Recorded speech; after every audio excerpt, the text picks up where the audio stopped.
এই চ্যানেলে সম্প্রচারিত সকল খবরই সচেতনতামূলক এবং শিক্ষণীয়, কোনো কিছুই প্রভাবিত নয়। 451 বছরে পড়ল মহিষাদলের রায়বাড়ির দুর্গাপুজো।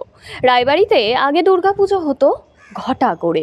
1974 সালে সেই রীতি ভাঙনে রবীন্দ্রনাথ রায়ের দাদু ছিলেন ধীরেন্দ্রনাথ। তিনিই প্রথম রায়বাড়ির মা দুর্গাকে মৃন্ময়ী রূপ দেন। মহিষাদলের বাসুলিয়ার রায়বাড়ির পুজোর ইতিহাস এলাকাবাসীর কাছে বেশ গর্বের। আর খোদ রায়বাড়ির সদস্যদের কাছে দুর্গাপুজোর অর্থ গোটা পরিবারের মহামিলন ও জমিয়ে আড্ডা। মহিষাদলের রায়বাড়ির কর্তা দেবদুলাল বাবু জানিয়েছেন যে তমলুকের বৈচবাড়ির রাজা নারায়ণ রায়বাহাদুরের বংশধর আমরা। জমিদারি রক্ষার জন্য পূর্বপুরুষরা মহিদলে চলে আসেন। সেই সময় থেকেই চলছে পারিবারিক এই দুর্গাপুজো। এলাকার প্রাচীন পুজো হিসেবে পরিচিত আমাদের বাড়ির পুজো। শুরুতেই রায় পরিবারে দুর্গা আরাধনা ঘট পুজো হতো। দীর্ঘ কয়েকশো বছরের এমন প্রচলিত রীতির ভঙ্গ ঘটল 1974-এ। সেই বছর প্রথম মাটির প্রতিমা শুরু করে দুর্গাপুজো হয়। বাসুলিয়ার রায়বাড়ির এই পুজোতেও এখনও আয়োজনের কোনো ত্রুটি নেই।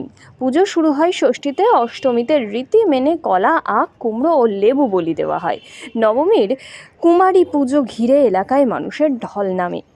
রাত হলেও পুজোর কদিন বাহারি আলোয় সেজে ওঠে রায়বাড়ির ঠাকুর দালান। এই বনেদি বাড়ির পুজোয় ভোগের আয়োজন অবশ্যই বিশেষ ব্যাপার।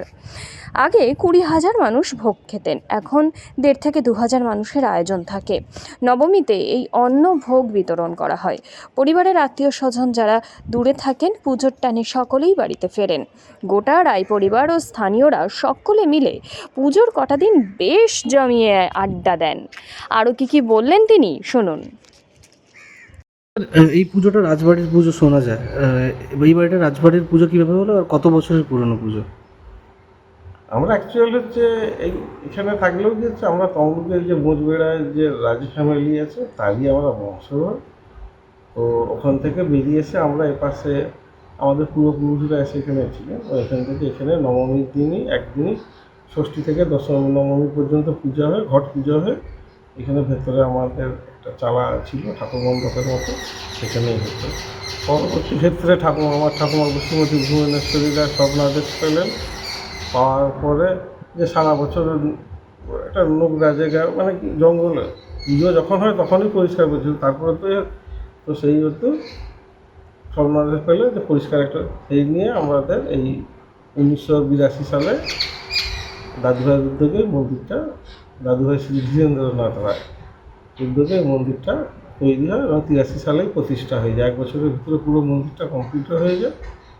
83 সালে প্রতিষ্ঠা হয়। প্রতিষ্ঠা হওয়ার পর এখানেই এবং 73 সালে কোনো কারণে পারিবারিক কারণে 1 বছর দুর্গাপূজা বন্ধ হয়ে গিয়েছিল এবং তার পরবর্তী ক্ষেত্রে থেকে ধীরেন্দ্রনাথ রায় ওনার তত্ত্বাবধানেই ষষ্ঠী থেকে দশমী ঠাকুর করেই মাটির ঠাকুর করে আগে পুজো হতো ভেতরে, তারপরে এইখানে 82 সালে এই মন্দির প্রতিষ্ঠাতা কমপ্লিটেরই একদম ঠাকুর পুরো সারা বছরই দুর্গা ঠাকুর থাকে এবং এই মন্দিরটা আজ পর্যন্ত পূজা হয়েছিল। পুজোটা কত বছরের পুরনো? ভেতরের থেকে ধরলে হচ্ছে আপনার 451, আমাদের পূর্বপুরুষরা তো আগে করে ওই নবমী পুজোই 451 বছরে। তারপরে তো ওই 73 সাল থেকে ঠাকুর হয়ে ষষ্ঠী থেকে দশমী ধরে পুজো হয়ে আসছে। ওখান পর্যন্ত এই পর্যন্ত হিসাব করলে 451 বছরের এবছর।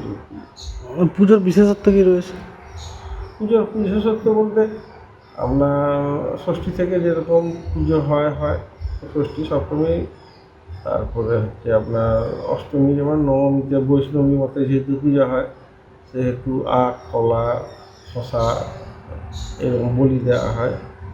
কুমারী পূজা হয় নবমীর দিন এবং ওই নবমীর দিনে অন্নকূটের ব্যবস্থা থাকে, যে যেমন আসে তাদেরকে সবাইকে প্রসাদ দেয়।